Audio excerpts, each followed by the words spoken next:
नमस्कार। आज हम फिल्म प्रेम की प्रतिध्वनि एक खूनी वैलेंटाइन के प्लॉट पर थोड़ी गहराई से बात करेंगे। ये कहानी, जैसा कि हमें पता है, वैलेंटाइन डे के इर्द गिर्द घूमती है, जब एक मिस्टीरियस किलर है, हार्ट आइज, वो कपल्स को टारगेट करता है। हाँ बिल्कुल। और उसकी पहचान है वो अजीब सा मास्क, मतलब दिल के आकार की आंखें हैं उसमें। और उसका तरीका भी काफी डिस्टर्बिंग है। हत्या के बाद फूलों से दिल बनाना और बीच में विक्टिम का दिल छोड़ देना। ओह हाँ, ये शुरू से ही एक बहुत डरावना माहौल बना देता है। बिल्कुल। फिल्म की शुरुआत ही देखो ना, कितनी ब्रूटल है। पार्क में वो कपल, और फिर कैमरामैन। हाँ, वो कैमरामैन वाला सीन तो, लेंस के जरिए चाकू घोंपना काफी ग्राफिक है। और फिर वो पीछा करके लड़की को वाइनरी में, अंगूर पीसने वाली मशीन में। उफ। और गार्ड भी मारा जाता है। मतलब शुरू के कुछ ही मिनटों में कई मौतें। ये साफ कर देता है कि ये किलर कितना खतरनाक है। हाँ, शायद ये दिखाने के लिए कि कोई सेफ नहीं है। सही कहा। ये सिर्फ हत्याएं नहीं है, ये एक पैटर्न सेट कर रहा है। फिर कहानी का फोकस आता है एली पर। एली, जो मेन कैरेक्टर है, उसका अभी अभी ब्रेकअप हुआ है और वो एक ज्वेलरी कंपनी में है। हाँ, और उसे आयरनी देखो, प्यार की थीम पर ऐड बनाने को मिलता है, पर दिल टूटा है तो स्ट्रगल कर रही है। यह एक कॉन्ट्रास्ट है ना, बाहर इतना खौफ और वो अपनी पर्सनल उलझनों में है। बिल्कुल। और फिर आता है जे, फ्रीलांसर, एली की मदद के लिए। और वो एड पर बात करने के बहाने वैलेंटाइन डे पर डिनर के लिए जाते हैं। हाँ, और यही वो गलती होती है। वो अपने एक्स को जलाने के लिए जे को गले लगा लेती है। बस, और अनजाने में बन जाते हैं हार्ट आइज का अगला टारगेट। कातिल उन्हें असली कपल समझ लेता है। कितना, मतलब एक छोटी सी गलतफहमी जानलेवा बन जाती है। एग्जैक्टली। इसके फौरन बाद एली के घर पर हमला। जे उसे घर छोड़ने आता है, चाबी खो जाती है, वो दरवाजा खोलने में मदद करता है और किलर अंदर ही होता है।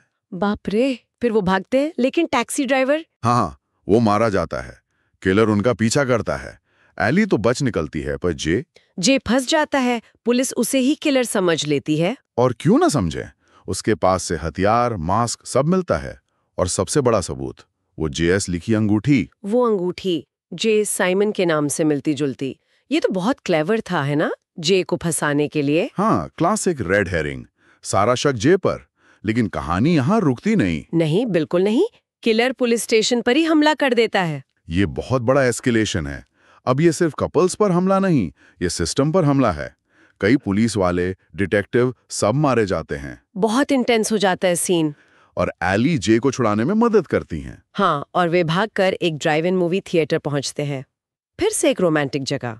और वहां भी कई कपल्स होते हैं, जैसे फिल्म रोमांस की हर जगह को खतरे का स्पॉट बना रही हो। बिल्कुल। और जाहिर है कातिल वहां भी पहुंच जाता है।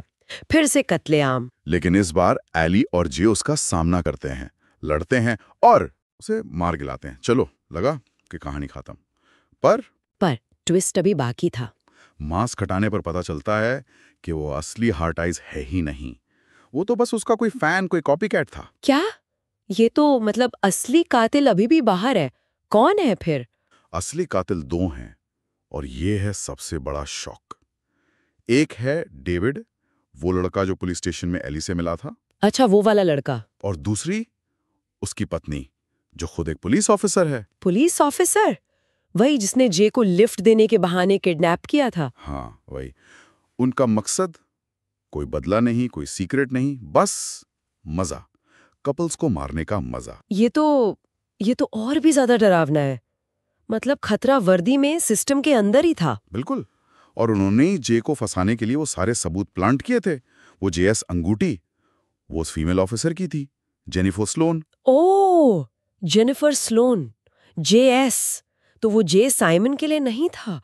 कमाल है, बाहरी दिखावा कितना धोखा दे सकता है। हाँ, शायद यही कहानी का सबसे डरावना मैसेज है। अंत में डेविड और उसकी पत्नी जे को पकड़ लेते हैं और एली के सामने वो भयानक चॉइस रखते हैं, या खुद को गोली मारो या जे को। लेकिन एली यहाँ बहुत स्मार्टली एक्ट करती है। हाँ, वो जे को कंधे पे गोली मारती है, पर ऐसे एंगल से कि गोली पीछे खड़ी फीमेल ऑफिसर को जा लगती है। ये उसके कैरेक्टर का ट्रांसफॉर्मेशन भी है। वो पहले वाली टूटे दिल वाली लड़की नहीं रही। बिल्कुल, एक सर्वाइवर बन गई है। और फिर फाइनल लड़ाई होती है। जे तीर से डेविड को मारता है और एली पहले अपनी मेटल स्ट्रॉ से फिर एक मूर्ति से उस फीमेल ऑफिसर को खत्म कर देती है। काफी इंटेंस क्लाइमैक्स था वो। हाँ। और कहानी 1 साल बाद खत्म होती है। एली और जे का वो एड हिट हो जाता है। एली अपनी ज्वेलरी वाली नौकरी छोड़कर वापस मेडिकल फील्ड में जाने का फैसला करती है। शायद जो हुआ उसके बाद ये समझ भी आता है। और आखिर में एली जे को शादी के लिए प्रपोज करती है। हाँ, और वो मान जाता है। तो एक तरह से हैप्पी एंडिंग इतनी खून खराबे वाली कहानी के बाद कह सकते हैं, या शायद एक नई शुरुआत।